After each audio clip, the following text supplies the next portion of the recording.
important for the men here. Everybody, please settle down. It's time we begin with the next session. पिछले वाले quiz question का answer तो मुझे भी पता था, पर हाँ, टीम में रहने का कुछ नुकसान होता है. ग्रेट. आगे बढ़ते हैं. This session is titled as Audacious and Unknown, the Wild Women of India. And we are happy to have with us Arundhati Subramaniam ji in conversation with Dr. Alka Pande. मैं चाहूंगा जोरदार तालियों से उनका हम इस मंच पे स्वागत करेंगे, अभिनंदन करेंगे. अरुंधति सुब्रमण्यम जी एंड डॉक्टर अलका पांडे जी, मैं चाहूंगा आप प्लीज आके इस मंच पे अपनी जगह लें. एंड यस यस, तालियां होती रहनी चाहिए, तालियों में बिल्कुल कंजूसी नहीं, संकोच मत कीजिए. I welcome all the enthusiasts of poetry, spirituality, and Indian cultural heritage, offering a profound exploration of the wild and untamed feminine spirit that continues to inspire and challenge societal norms. Let's travel through the lives of female seekers, protagonists, and the goddesses who have traversed the spiritual and cultural landscapes of the Indian subcontinent. Sheryl Sandberg once said, "We need women at all levels, including the top, to change the dynamic, reshape the conversation, to make sure that women's voices are heard and heeded, not overlooked and ignored." Welcoming two such empowering women, Arundhati Subramaniam ji in conversation with Dr. Alka Pande, bringing change through their powerful words, wisdom, and action. Let me brief you about our author and our guest. Described as one of the finest poets writing in India today by the Hindu, and a unique poet of our times in a league all by herself by the Indian literature in 2021. Arundhati Subramaniam ji is a leading Indian poet and author of 14 books of poetry and prose. A recipient of the Sahitya Academy Award for Poetry in 2020. Her awards also include the Mahakavi Kanhaiyalal Sethia Award for Poetry, the inaugural Pushwan Singh Poetry Prize, and the II Seppo Prize in Italy, and more. Her recent work includes the Penguin Anthology of Female Mystic Poets, Wild Women, a prose work on contemporary women on spiritual journeys, women who were only themselves. And a new book is forthcoming this year. हम आपका तहे दिल से स्वागत करते हैं, अभिनंदन करते हैं जोरदार तालियों के साथ. It's a pleasure for us to have Dr. Alka Pandey with us. She is an art historian who taught art history at Punjab University for 2 decades. She has also taught art and aesthetics at the Delhi College of Art, NID, and the DJ Academy of Design, Coimbatore. Her major fields of interest are gender identity and sexuality and traditional arts. Dr. Pandey, under the aegis of the Charles Wallace India Trust, has received several awards, including the Knight of the Order of Arts and Letters by the French government, Indian Council Special Award, and more. I believe that calls for an applause. Let us give the two wonderful women a round of applause. And dear ladies, the stage is all yours. Thank you for that lovely introduction. You've given an overarching view of our session. I want to thank the Bhopal Literature Society and Raghav Chandra for being brave enough to have Arundhati Subramaniam with her wild women. Um, he's already given you the background to it. I just want to begin by saying that, we all know of Mirabai, we know of Andal, we know of Akka Mahadevi. But what Arundhati has done in this book of hers, Wild Women, Seekers, Protagonists, and Goddesses in Sacred Hindu Poetry, I'm holding it aloft for you to see it. Though she writes in her book that it's not an encyclopedic work, it's definitely getting your feet wet into the world of these women who may have been householders, who may have broken the norm, who may have been Buddhist nuns, who may have been a Buddhist couple, Bhamabai and her husband, who lived as married householders and decided then to follow the spiritual journey. She calls them pellets of energy. She calls them feral voices. And what Arundhati has done is that she's really taken a bird's eye view from Vedic goddesses, from women writing on Vedic goddesses to tantric to bhakti, more sanitized bhakti about love, surrender, to voices which are exploding at the seams. So, what I want to ask you, Arundhati, is that, of course, your titles are always wonderful: Eating God, Women Wearing Their Bodies. Why did you decide to become wild and write about wild women? It's a wonderful question, and I'm delighted to be in conversation again with Alka. We had a wonderful session in Delhi a few months ago, and this feels like a very seamless continuation of that. Why wild? And my question to that would be, what else can these women be? For me, it was so important to reclaim them not as law abiding, meek, groveling bhaktas, which is often the way the word bhakti tragically is viewed today, as some kind of uncritical adherence to the politics of the far right. Instead, when I look at the poems themselves, what comes through to me is power, vulnerability, courage, gumption, danger. I wanted to be able to smell the danger in these voices again. For me, as long as I can remember, Alka, I've been a seeker, a spiritual seeker, and I've been nourished by many male mystic poets, from St. John of the Cross to Hafiz, Basho, Nammalwar, Kabir, so many more. And yet, a question that remained for me constantly is, where are the women? And I found, particularly when it came to the subcontinent, we have the usual suspects whom Alka mentioned. All of us know of Mirabai. Some of us in the south certainly know of Andal. We know of Akka Mahadevi. Some of us know of Lal Ded. There may be a couple of others. But even these women whom I believed I knew, I realized as this book was underway, I realized that they had been flattened into calendar art. They'd been ironed out into such states of bloodless, anemic sainthood that it wasn't possible to see them as women of flesh and blood anymore. They seemed to be women without bodies. They seemed to be women without bewilderment. They seemed to be women without hormones. They seemed to be women without hungers. I wanted not some kind of transcendental puff of vapor. I wanted women, women as I knew them, women who were capable of acknowledging their body, but also women who thirst for something beyond. So that was about reclaiming for myself the voices that I thought I knew. But as the book was underway, I also discovered the many, many voices of women I had never heard of. So for me, that became an important journey of retrieval as well. Finding legions of women from all over this country.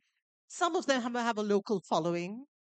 Most of them have been consigned, whether by religious or by rationalist narratives, they've been consigned to oblivion. Now, whether you are consigned to hagiography or whether you are consigned to oblivion, we've lost you. So much of this project was really about learning to listen all over again to voices that I think demand a hearing because these are voices that are the voices of our ancestors. This is the sisterhood that I wish I'd known of, a sisterhood of spunky women who ask inconvenient questions, who are willing to stake their lives on those questions. To me, that's what this book was about, an act of retrieval of a personal sisterhood. But I believe whether we are male or female, we all long for a less lopsided ancestry, a less lopsided, less fractured ancestry. So to me, that's what this book was really about. So I see you have 56 women saints and mystics who you've drawn from different regions and different sacred geographies. I just want to read one small para of hers before I ask her the next question, where in her preface she writes, collectively, the poems add up to one great cry, a cry that is a howl, a dirge, a prayer, a complaint, a love song, and an anthem. And yet, in their own way, which is the guile of poetry, they offer us a wavering manual, a manual on how to walk that windswept path between faith and improvisation, veil and nakedness, identity and eraser. So tell me, how did you choose these set of women voices, these mystics, these women who have walked out of the frame of the stereotypical woman bent in servitude or bent in prayer in adoration of the Lord? So, how have you done that? It was a journey that took forever, Alka. At times I felt it was interminable, and it gouged 5 years out of my life that I could probably have spent writing something else, my own poetry for one. But if I persevered, it was really because of the women themselves. And each time I thought I was done, I always had this. I started with an elegantly curated list of about 20 odd women. That swelled to 25, then 30, then 33. And before I knew it, it was 56. And even now, I'm well aware that I could have introduced more women in here. It's just that my penguin, my publisher, would probably have given up on me entirely. But for me, there was a very clear reason to have these women in this book. One, I wanted it to be about women as diverse as possible. So the women here represent very different persuasions. There are Buddhists, there are the Vedantins, there are the Sufis, there are the Tantrikas. I wanted varied women in this book. The Bhaktas, of course, and with nothing really particularly sanitized about their Bhakti poems. The ones I chose were feral, to use the word that Alka used earlier. Feral Bhakti. We'll come to Bhakti, actually. It would be an interesting thing to talk about. But I wanted women of diverse persuasions. I also wanted women who'd made very different life choices. So there are women in here who are nuns, women who've chosen the monastic life. So you have Mutta, for instance, the early Buddhist nun 2,500 years ago, who tells us how freed I am, how utterly freed from mortar and pestle and crooked old husband. So there's one kind of freedom from domesticity, the shackles of domesticity, that one of them speaks of. But there is another, Bhadda Kapilani, who speaks of a very happy married life that she led with her husband, Kashyapa. And after many happy years of marriage, the two of them decide consensually to part ways and address their lives to the spiritual quest. So, this is a moment of a very mature decision arrived at by two consenting adults. They've decided their marriage is now done. It's time to address the sacred. One takes the road left, the other takes the road right, and they both end up with the same guru, Buddha, and another journey begins for them. So there's that kind of monastic as well, who's enjoyed the life of the householder and has then chosen a monastic life. Then there are the householder poets, so many of them that I didn't even know of. At least 33 of the Kannada Vachana poets, the women poets, had husbands. This is 12th century we're talking about. They had husbands who were their spiritual companions. And the women of Saurashtra, whom I knew very little about, were women whose husbands were their devotees on occasion and who later became their spiritual travelers, fellow travelers. So whether it's Ganga Sati or Toral or Liral, innumerable women with husbands who were their fellow wayfarers. You have a wonderful story of Toral, if I may quickly offer you a glimpse of a flavor of these lives. Toral has a perfectly happy marriage. She remains calm, imperturbable through this marriage. But one day she's abducted by this swashbuckling dacoit from Kutch, Jaisal.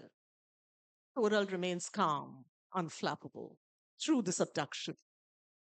Jaisal then takes her on a boat on which suddenly a storm breaks out. It's a tempest tossed boat. Jaisal is terrified. Toral remains calm and unflappable.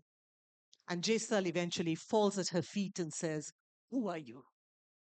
And so Toral becomes his guide, his mentor, and much later, his romantic partner. So there are these stories of romantic and mystical venture from Saurashtra that I found beguiling, stories I'd never heard of. And then, of course, there are the solitary women travelers. So you have Akka Mahadevi in the 12th century, whom many of us know of. You have Lal Ded in the 14th century, Kashmir, that many of us know of.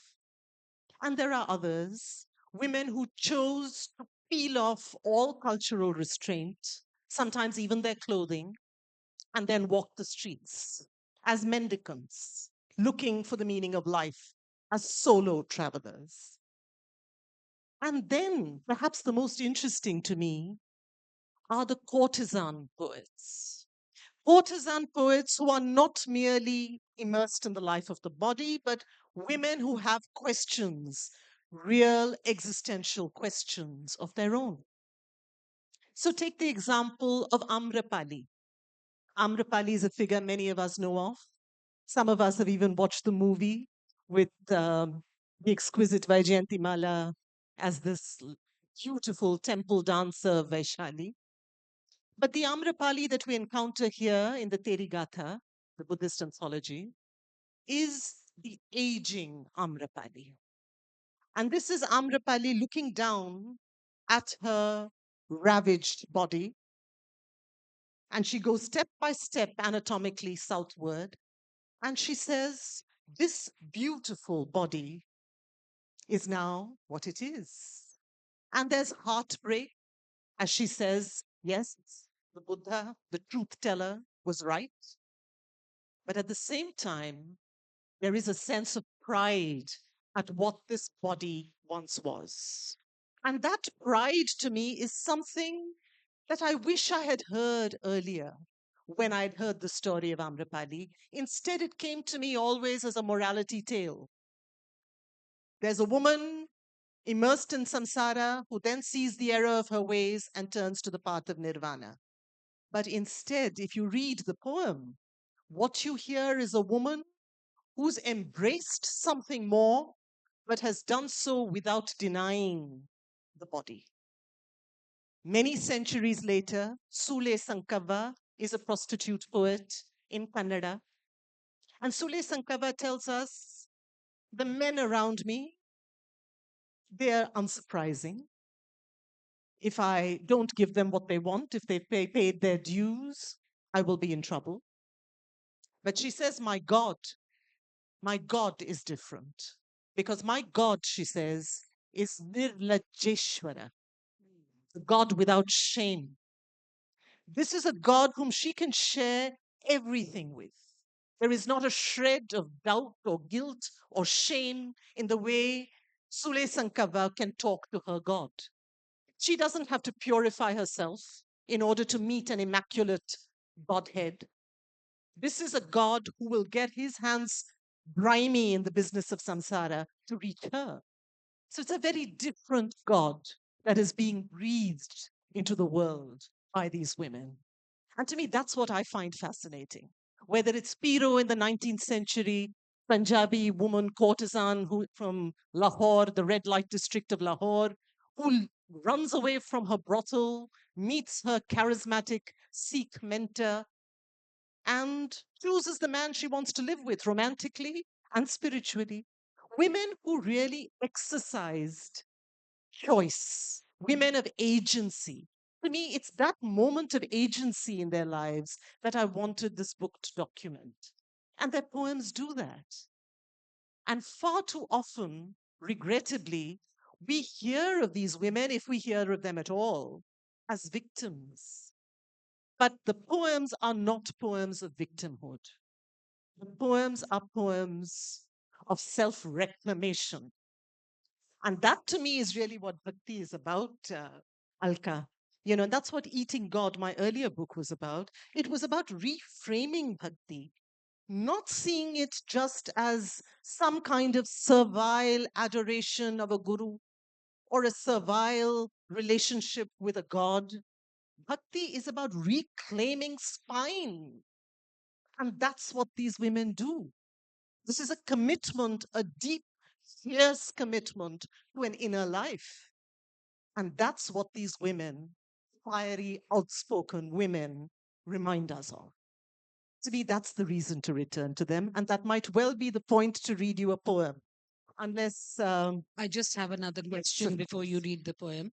Uh, I'm glad you mentioned Piro because I wanted the whole narrative, which you were talking of reclamation of their own agency, juxtaposing it with the servitude of bhakti, where even the man was in a female voice adoring the Lord. Now, you have included two men. Two men which I want to Many say. men. Yeah. So, two men which I want to talk about. One is Shah Abdul Latif, and the other is Udabadas. So, how come in these wild women you've brought in the voice of the male? And is it about gender balance? Is it about inclusion? Is it about showing different voices? What was the reason why these numerous men have been included in your 56 and women? Yeah. So I will say that the first section, Alka, is only women. And the dominant section of this book is women. 56 Indian women mystic poets. The second section, which is a considerably smaller section, is 14 male poets. And the only reason for having those 14 male poets in here was to remind us of some of the very, very powerful female protagonists in our poetry, which is just as important to my mind to remember because this was about female mystics, and that's primarily what the book is about. At the same time, there are some unforgettable characters who walk our poetry, not as authors, but the protagonists in the poems themselves.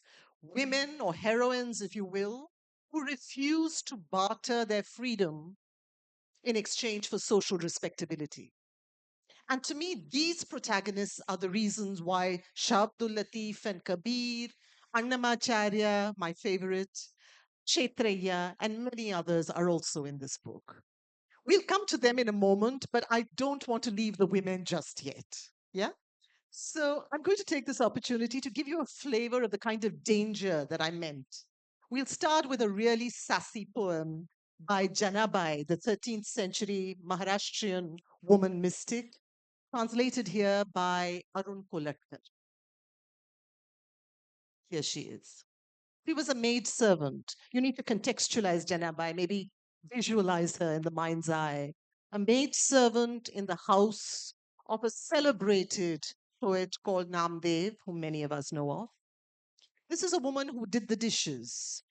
This is the woman who swept the floors. This is the maid servant who says, God, my darling, do me a favor and kill my mother in law. I will feel lonely when she is gone, but you will be a good God, won't you? And kill my father in law? I will be glad when he is gone, but you will be a good God, won't you? And kill my sister in law? I will be free when she is gone.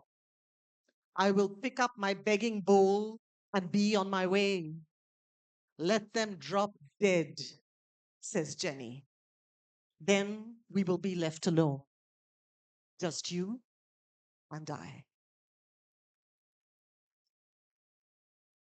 This is the same Jana Bai who reminds us, but I don't want to. Okay, I'm going to pause because I know that there are so many other questions you probably have. But may I just give you a sense of kind of voice I have in mind? I'll just read you one very short poem by Rupa Bhavani, and then I'll hand this back to Alka. Rupa Bhavani is a 17th century Kashmiri woman mystic. And in this poem, Rupa Bhavani says, what does the enlightened woman look like? Will she have her hair tonsured? Will she wear ochre? What will she look like? And this is her answer. The ever alert plays and dances just as others do. She decks herself, good clothes she wears, ever conscious herself is perfect. On Shiva's path, she becomes Shiva herself. Is there anything servile about such bhakti? This is not about women who are groveling at the feet of their God. This is not a hierarchical relationship between the human and the divine. This is a woman who will settle for nothing less than embodying the divine. That's what this kind of bhakti is about. Rupa Bhavani, in this other translation by Nivja Mattu, says, I have not bowed, I never will. The one who listens stands resplendent within me. That is worship. That is what I do. Thank you for that, Arundhati. What I also found particularly interesting in your anthology is the fact that many of the women were from the margins. Many of the women were what we call or what we would associate being invisible. Now, these invisible women have such powerful agency and they have the strength to articulate their deepest and, in many ways, to use a word which is maybe politically incorrect, their basis, their carnal desires, and express themselves with a rare abandon. And that is what you've done in this book. What I wanted to also ask you is that did you deliberately go looking for these women? Was that what you wanted to do? Reveal the power which is very much part of the Adya Shakti, to which Brahma, Vishnu, Mahesh also bow down to. Was that a deliberate way? Is that the process of your book? Is that how you, constructed your anthology? That's a wonderful question. Alka, in certain cases, let's take the instance of Mirabai. Hmm? The Meera that I had first been introduced to as a young girl, listening to the bhajans, watching the movie, reading the Amar Chitra Katha, hearing the stories, the Meera that I had been introduced to was this beautiful woman in a state of swooning surrender towards her Krishna. What I had not heard, and that was perhaps part of the motivation in compiling these poems, what I had not heard was the savage abandon of her poems. What I had not heard was the Meera who tells this little bird, "Stop crying, Pia, Pia. Go bring my lover to me, my Krishna. And if you don't bring him to me now, I'll tear off your wings, I'll rub salt in your beak." This is a fierce Meera. I wanted to hear her as well. Not because surrender is a bad word, but because unfortunately we have come to equate surrender with spinelessness. Surrender is not and has never been spinelessness. Surrender is only born of self reclamation. True surrender is only born of self reclamation. If you don't have a self that you consider worth surrendering, what is the value of that surrender? Only if you value the self will it be worth surrendering. To me, that's the spirit of danger that I speak of. That's the spirit. I just wanted to hear the spirit in Meera again, rather than turn her into a decorative figure. I was acquainted with the decorative figure. I just wanted more. Would you read before I open it to the house? Because I'm sure, Arundhati, there'll be a lot of questions, and I believe a lot in engagement with the audience. Would you read one or two of the poems which have maybe transformed you, what you were looking for in this process? Because it's a work in progress, really. Your journey and doing the book, as you said in the beginning, you discovered a lot. It was a kind of an exploration of women voices where you made the invisible visible. So, could you read one or two which many of us are not cognizant of and which talks of that feral quality, that pellet of energy? So I think if I were to two, and that's the hardest thing to do, but if I were to pick two poems that are important to me, I would pick these two. And if I could pick five, I would pick another five. That's another matter. I'd go on endlessly. But if I were to pick two today, I would pick these two.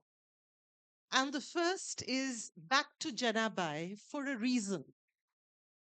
To me, the most interesting thing about women mystic poets is the fact that they remind us that the body does not have to be wished away. And I think this is such an important reminder that they offer us that we don't have to be in a hurry to transcend, that the sacred is here and now, in the immanent, in this very moment and in this very body.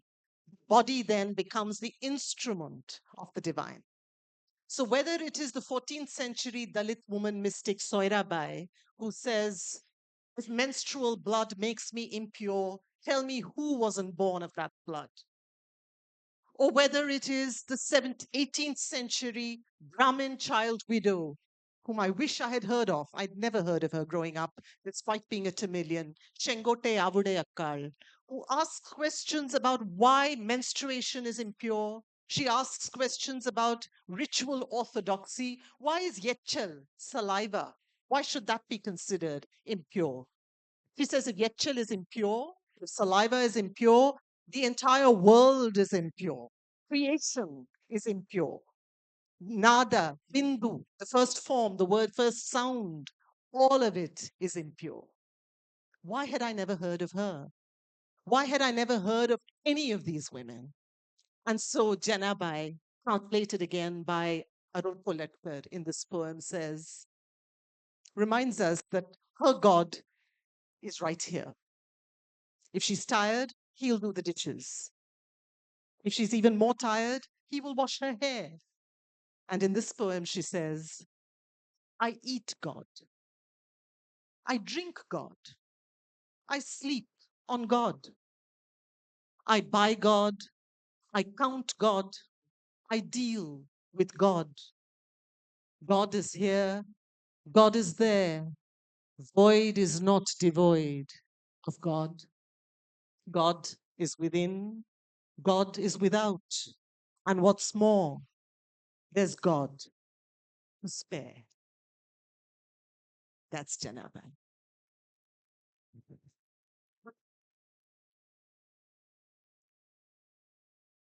And just a glimpse of what the body is capable of. There are questions that are asked here that are really the questions of social conscience. That's what all these women have asked. But there is also a sense of the great miracle of this body. And so a 14th century Gujarati woman mystic says this, and this is my second poem of today. Liral says, who styled this brittle body? Why was it fashioned so frail?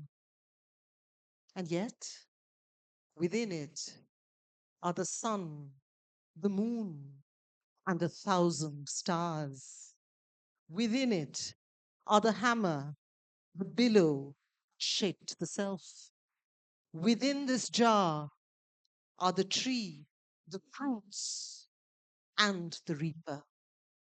Within it, the orchard, the tree, water, and wind.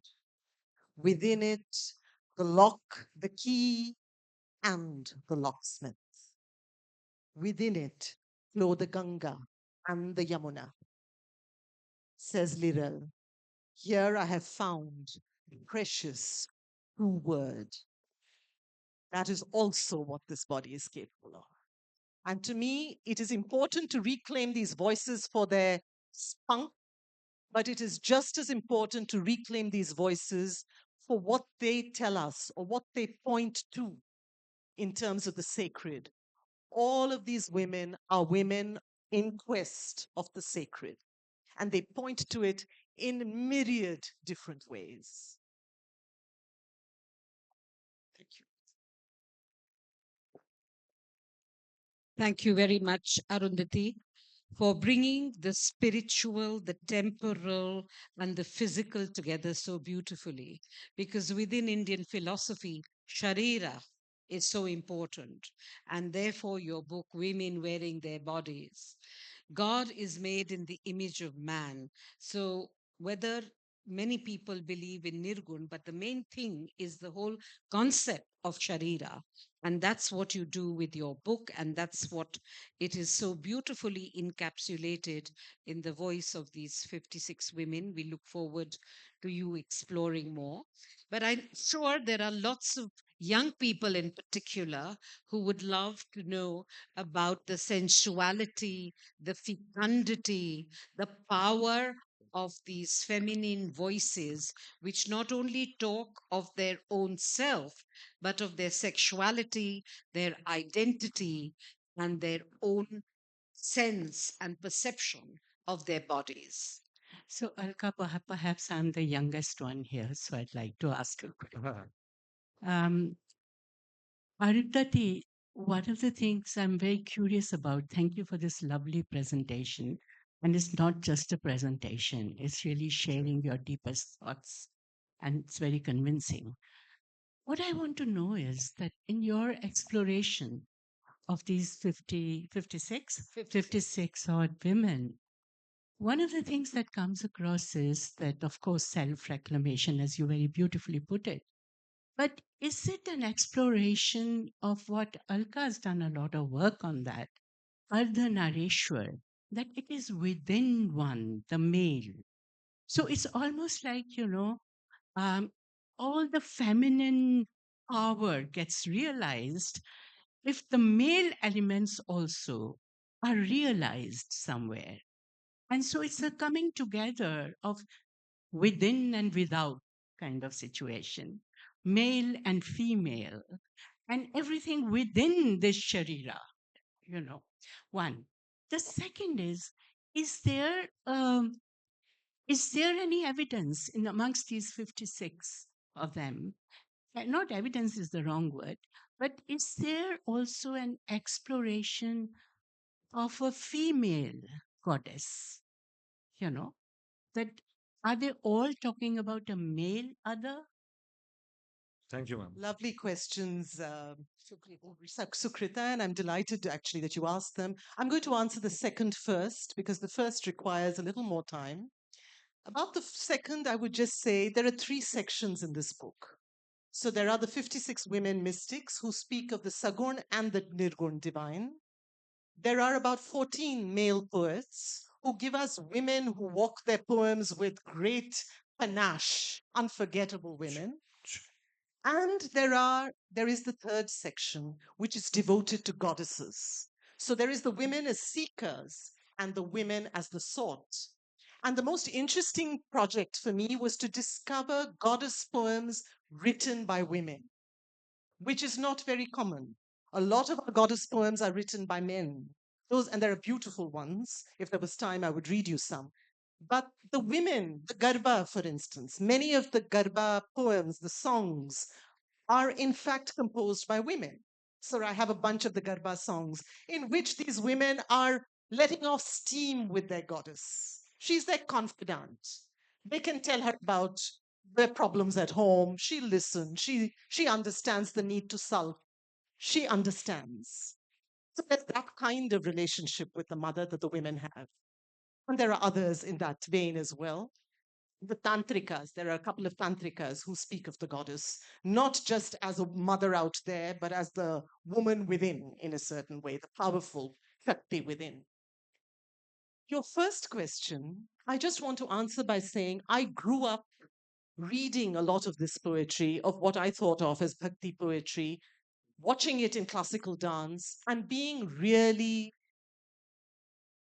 fatigued by it, believing that it was all about women pining endlessly for their lords and nothing else, unpunctual and unfaithful gods that they wait for endlessly. But it took me time, Sukrita, to see, and it took my own journey, I suppose, to unfold to see that what is being presented in the finest poems is not passive waiting. In the finest poems, the woman herself becomes this site of self transformation where she doesn't merely act, nor does she merely wait in a kind of, she doesn't pine alone. Instead, she points us to a state of radical receptivity, responsiveness, absolutely alive responsiveness. She doesn't have to act alone. I mean, it's not acting. If we were to divide this broadly into doing, often being associated with the male figure, and waiting, pining, or often being associated with the naika, the finest naikas tell us that the alchemy happens right here. At the end of it, whether the male arrives or not is almost irrelevant because the seasons have changed within, and this woman is complete on her own. So she has, in a sense, to answer your question, integrated what we might think of as the male and the female within her. Next question, please. I'll just, if I may be At the allowed front. to add, Sukrita, I'll just add to what Arundhati said. The poet Basavana, he writes beautifully about this whole thing of the presence, the bipolarity which is inherent and present in all of us, the male and the female.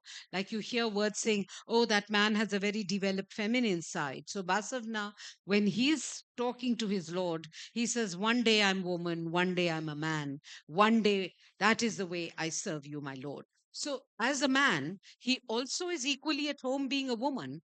And as a man, too, he uh, adores his male god. So Mm. in within the aspect of the ardhanarishwara, the presence of both genders within. One day you get up feeling very masculine, and one day you get up feeling very feminine. So it's what is primary in you. So, We have the Basavarna poem here, which I'm not going to read, so you needn't worry. We do have the poem in here, but I didn't merely want the male poets in here to be talking about their willingness to be androgynous. There are women's voices too. One of Basavarna's wives, whom we so seldom hear of, she speaks of how she is male sometimes and female at others. Thank you. We'll have one last question. Hello, ma'am. Hi, everyone. My name is Ashish. I work for Radio Mirchi 98.3.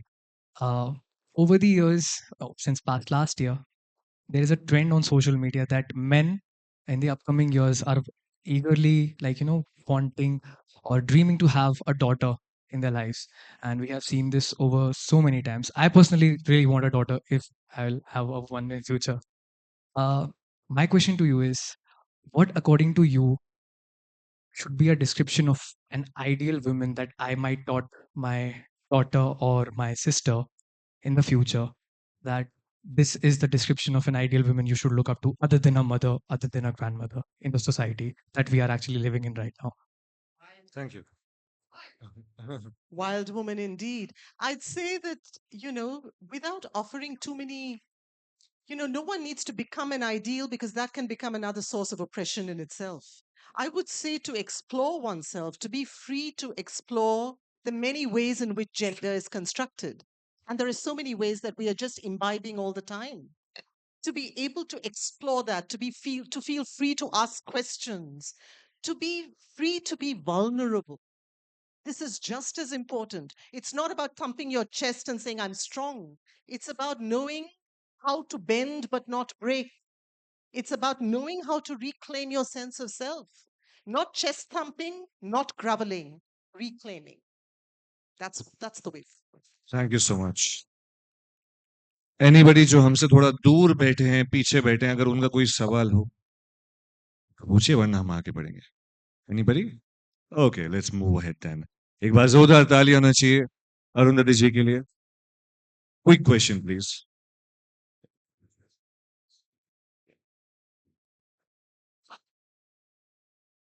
Hi, Arundhathi. My name is Harneek. I am a part-time writer and I work as a IT consultant as well. So I started writing poems in my life when it was a lot of emotions and I did not know what to do with the emotions. So the only way out was through my poems. But sometimes I feel sometimes there is like you talked about your inner journey and the outer journey. So sometimes a lot is happening in your outer world that is so overwhelming that you get disconnected with your inner world and you forgot to pursue the creative side of you. So as a writer and as a woman, what would you advise a woman who wants to be doing the writing as a creative thing to explore their inner world through their writing? Thank you. What's your name? Harneek.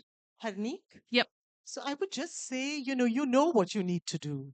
You know you need to be listening to yourself a little more. I think we all do. There's Rupa Bhavani saying, the one who listens is resplendent within me. What a wonderful definition of the divine. The one who listens. So listening doesn't have to mean that you're meekly listening to the voices of the outside world that tell you how to be yourself. Listening is about learning to listen to yourself as well. And I think whether it's journaling for a start, or whether it is being kinder to yourself, Harneek, all those are good ways to begin. Yeah. Thank you. Thank you. जोरदार तालियां, दिलकश तालियां अरुंधति जी के लिए, अलका पांडे जी के लिए. What a powerful discussion surrounding the feminine energy. We can all feel that. और शायद मैं चाहूंगा आप प्लीज मंच पे बने रहें क्योंकि मैं चाहूंगा Abhilash Khandekar ji, the member of society for culture environment, इस मंच पे आए और अरुंधति जी को और अलका जी को बीएलएफ की ओर से एक मेमेंटो पेश करें सम्मान स्वरूप. दिलकश तालियां होनी चाहिए please. Padma Shri Bheel artist Bhuri Ji has created this artwork for BLF depicting the connection between nature, earth, the human being and the environment. और मेरे ख्याल से इस डिस्कशन को समाप्त करने के लिए शकील जमाली जो दिल्ली के एक काफी फेमस शायर है उनकी दो पंक्तियां हैं कि अभी रोशन हुआ जाता है रास्ता अभी रोशन हुआ जाता है रास्ता वो देखो वहां से एक औरत आ रही है We all know the power of women, and it was wonderful to discuss about the same in this very session.